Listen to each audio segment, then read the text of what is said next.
Alors on le voit bien, l'environnement est un sujet qui devient de plus en plus central et si on se projette dans le futur, c'est un des marqueurs majeurs des années à venir. Un marqueur, au même titre d'ailleurs que les bouleversements technologiques, nouveaux usages, nouveaux modes de construction et surtout nouvelles formes d'habitat ou d'espace de travail. À quoi faut-il s'attendre comme grande révolution dans le secteur d'ici 15 ans?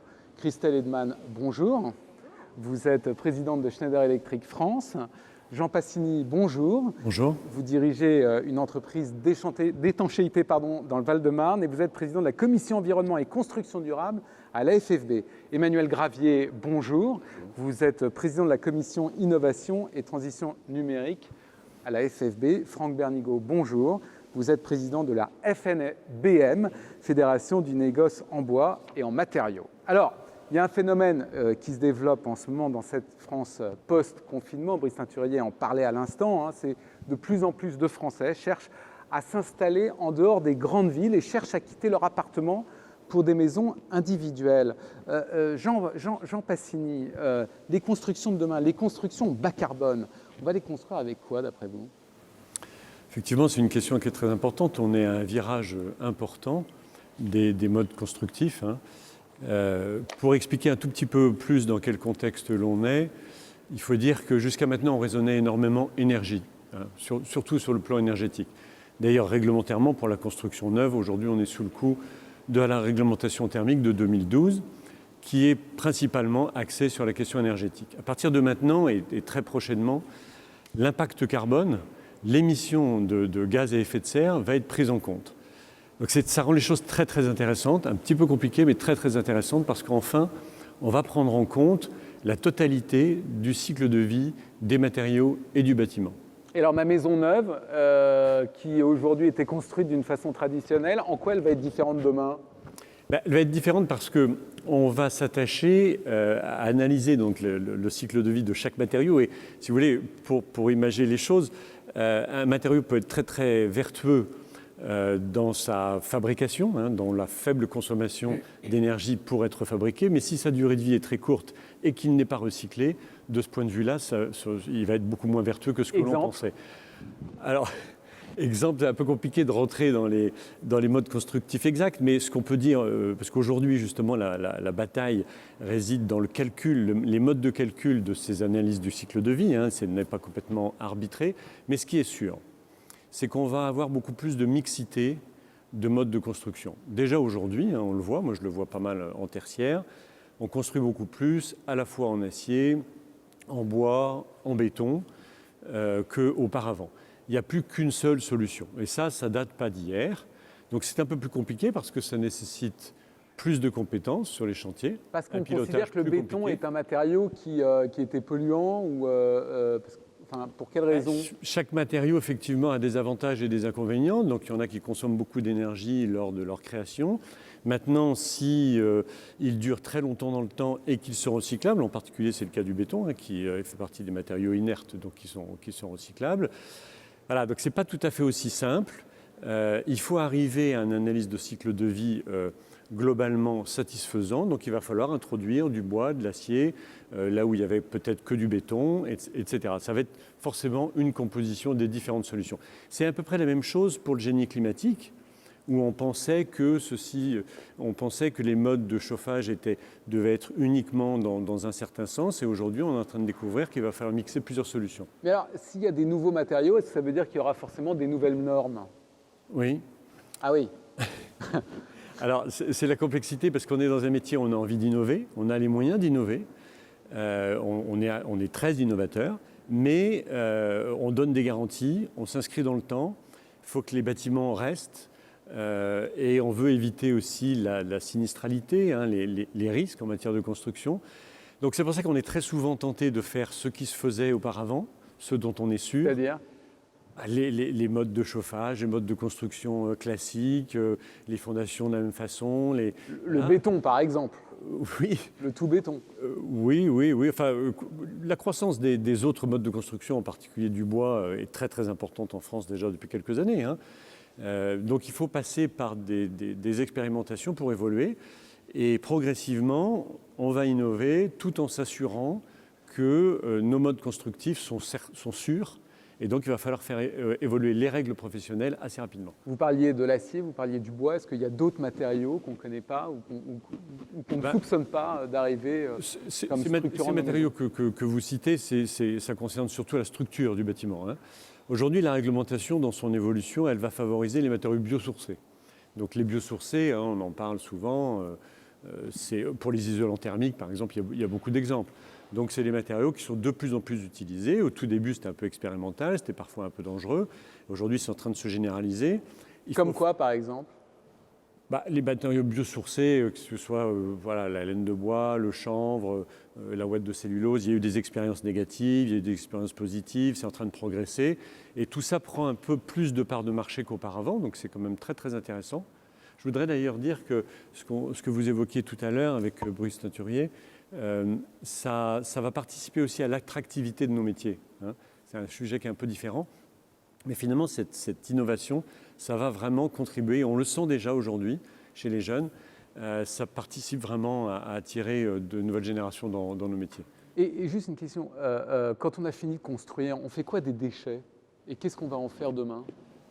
Oui, alors ça fait partie aussi des futures réglementations. Hein. Aujourd'hui, nos études prouvent qu'on a un niveau de recyclage dans le bâtiment de 67%. La directive européenne, c'est 70%, parce qu'il y a une grosse masse de matériaux inertes, en particulier, qui sont très très bien valorisés, recyclés. Donc la progression obligatoire n'est pas très importante. Néanmoins, il y a une grosse marge de progression. Il y a tout un panel de matériaux sur lequel les filières de recyclage ne sont pas en place. Et à date, on fait quoi de ces près de 40% de déchets non recyclés? Ils vont être recyclés progressivement. Parce que ça et là, aujourd'hui, ils sont pas incinérés Aujourd'hui, ils sont souvent enfouis. Hein, mais bon, si vous voulez, voilà, vous avez l'enfouissement, vous avez la valorisation énergétique, vous avez le réemploi et vous avez la recyclabilité des matériaux. Il faut progresser dans ce panel de solutions. C'est ce qui se passe. Aujourd'hui, par exemple, vous avez des matériaux qui sont techniquement tout à fait recyclables, comme le plâtre, et en fait, la filière est relativement peu développée en France, parce que le coût est important, il y a des problèmes de collecte, hein, il y a des problèmes techniques, il y a des problèmes de coût, alors qu'en fait, la technique existe. Donc, et que ce n'est pas un nouveau matériau, en plus. Non, exactement. Ça fait des années. Alors, pour ça que le gouvernement a travaillé sur la question de la REP, hein, la responsabilité élargie des producteurs, qui devrait, dans les années qui viennent, nous permettre d'aider les filières à éclore. Pour ça, il faudra que l'argent soit fléché au bon endroit. Il faudra aussi veiller à ce que ça ne crée pas un surcoût trop important de la construction, hein, parce que, vous savez, l'éco-contribution, c'est bien, mais c'est toujours un surcoût. Donc on est vraiment sur ce chemin. C'est inéluctable, ça se passera. Mais il faut qu'on ait le courage d'être un peu disruptif, alors que parfois, on a un peu envie de refaire ce qui se faisait avant, tellement on a peur de la contre-performance. Voilà. Donc c'est à nous de contribuer à cette innovation. Franck Bernigaud, vous représentez le négoce. Le recyclage, c'est un risque pour vous ou c'est une opportunité? Alors, ça a été déjà une opportunité, puisqu'on n'a pas attendu d'avoir des obligations pour le faire. Certains des adhérents, non des moindres, en zone urbaine, ont déjà mis en place des déchetteries professionnelles qui sont des sources de profit, des centres de profit. Donc tout va bien. Donc, on peut voir ça comme une opportunité à le développer. Après, il faut que... on avait évoqué effectivement la REP qui est en train de se préfigurer. Donc on est en pleine mission de préfiguration. On aura le résultat des courses en janvier 2022. On ne sait pas à quelle sauce on va être mangé. Donc il y a énormément de paramètres à mettre en place. Ce qui est évident, c'est que notre filière ne peut pas absorber, nous intermédiaires du bâtiment nécessaire aux professionnels, on ne pourra pas supporter intégralement cette charge sans la valoriser. Donc ça peut être, pour l'instant, c'est une opportunité, mais on ne sait pas. Et on a plutôt l'impression que c'est plutôt une contrainte qui va nous être imposée. C'est un risque. C'est un risque, voilà. Et quel peut être le risque? Le risque, c'est qu'on nous impose un métier auquel on n'est pas formé. Il y a des filières professionnelles qui existent, de recyclerie, qui font partie... En fait, qu'on vous demande à vous de recycler les matériaux, c'est ça? Nous, on a une logistique, donc on est capable effectivement de jouer notre rôle tout à fait dans la reprise des déchets. Mais derrière, le recyclage en tant que tel, c'est un nouveau métier en fait. Donc c'est très compliqué pour nous de mettre en place... Donc là, il y a encore un peu un flou. Il y a encore un peu un flou, exactement. Alors, un habitat plus vert, c'est évidemment une tendance de fond chez les Français. Il y a une autre tendance très forte, c'est tout ce qui touche aujourd'hui à la technologie. Alors, la révolution technologique et les transitions technologiques sont très larges. Ça concerne aussi bien les volets que la consommation d'électricité ou les chauffe-eau autonomes, c'est-à-dire des chauffe-eau qui peuvent appeler le réparateur tout seul lorsqu'ils sont en panne. Christelle Edman, vous dirigez Schneider Electric en France. Vous avez quoi dans vos cartons comme innovations technologiques actuellement ?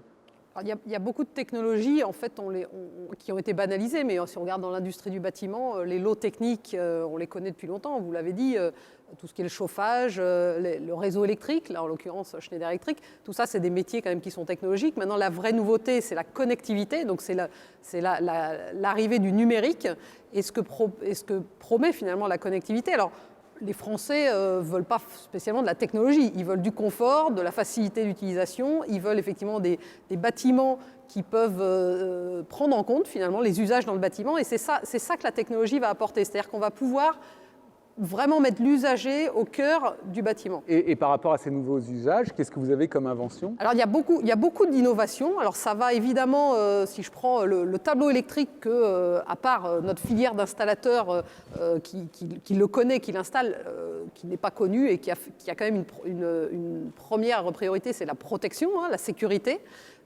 Et aujourd'hui, il y a beaucoup d'innovations qui combinent finalement la sécurité du réseau électrique avec la connectivité pour développer des nouveaux services d'alerte, d'anticipation, un exemple.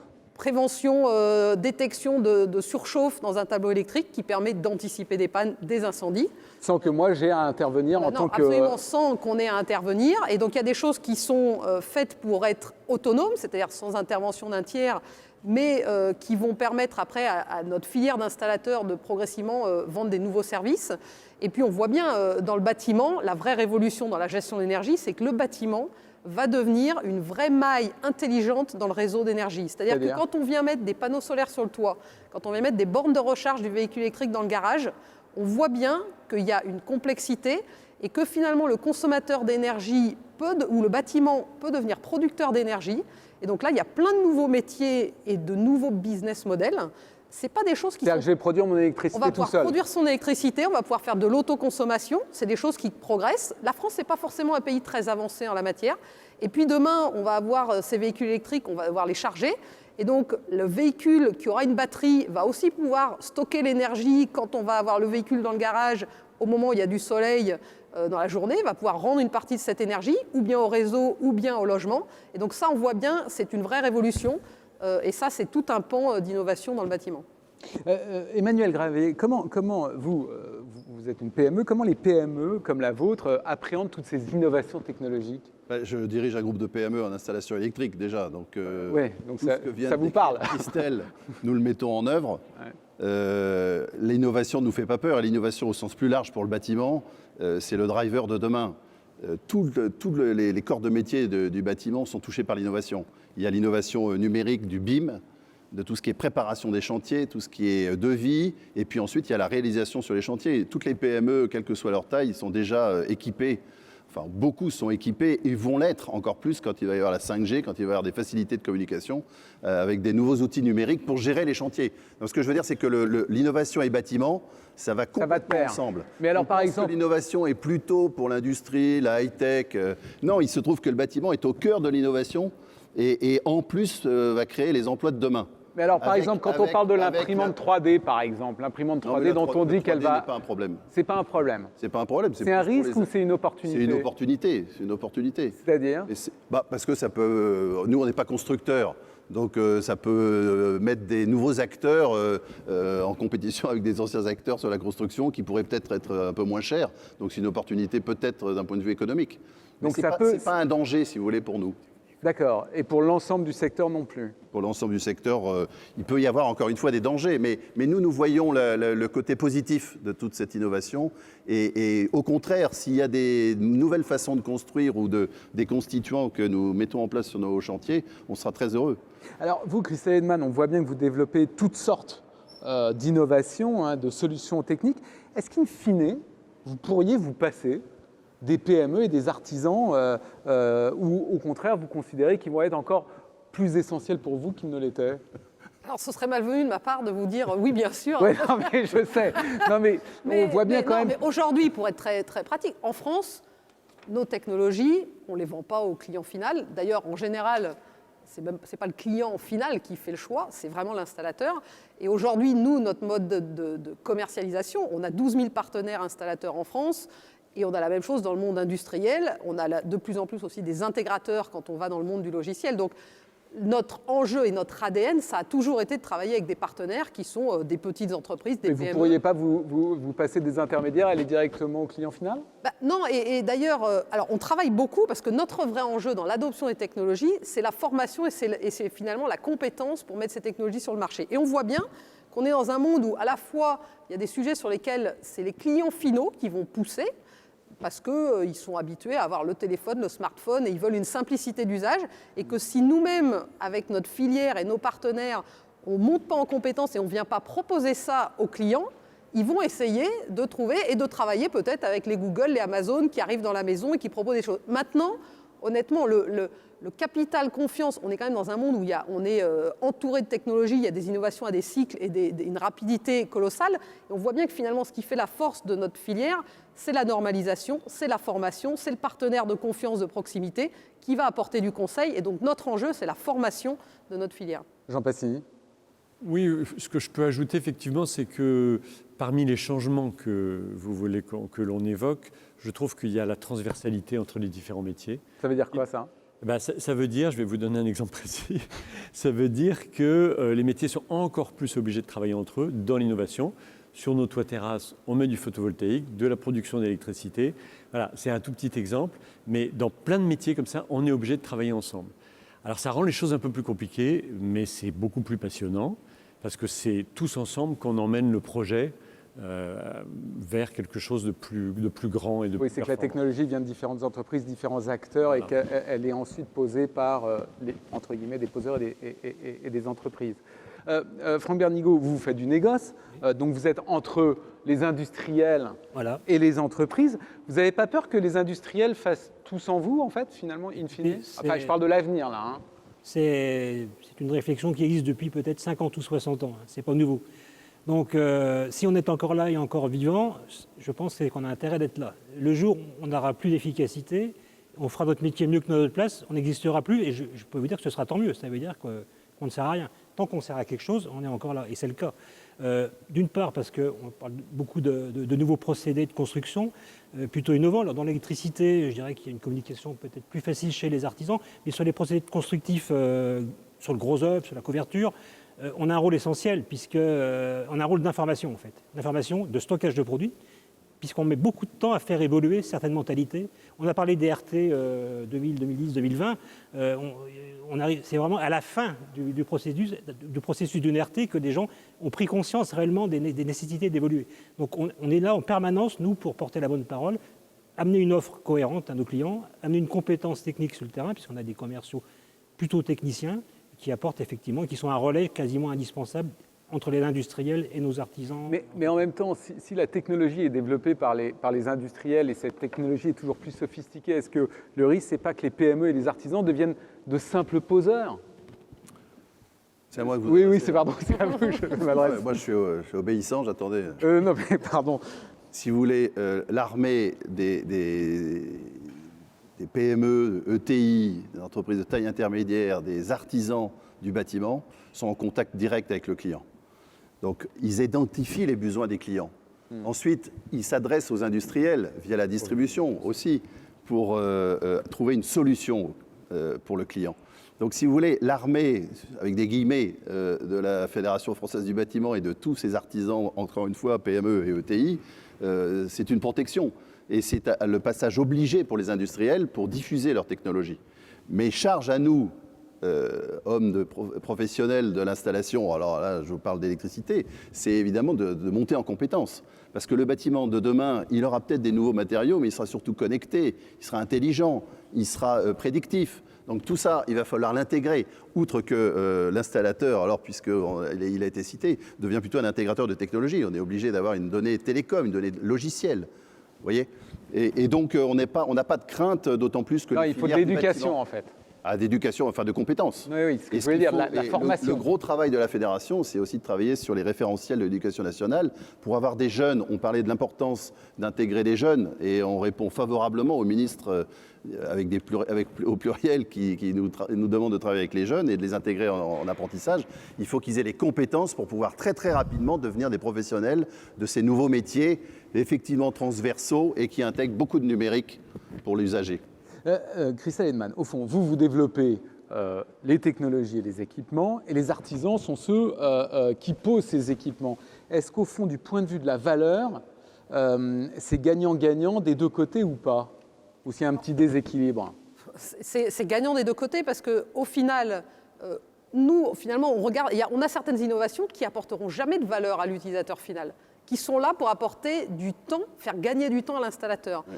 Et donc, on travaille beaucoup et on a besoin des retours d'utilisation parce que faire en sorte de gagner 30 minutes sur la pose d'un tableau, etc., au final, l'installateur, il pourra facturer le même tarif au client final, donc il n'y a pas d'impact. Par contre, s'il gagne du temps et que finalement, nous, on standardise les offres et que du coup, en termes de stock, on optimise. Donc, on a énormément d'innovations, finalement, qui sont des innovations entre industriels et partenaires installateurs et qui ne seront jamais visibles du client final. Néanmoins, on voit bien qu'on a de plus en plus des outils digitaux et tout notre enjeu d'innovation, c'est vraiment de voir qu'est-ce qui va permettre à une partie de la filière d'aller développer finalement des contrats de service dans le temps. Oui.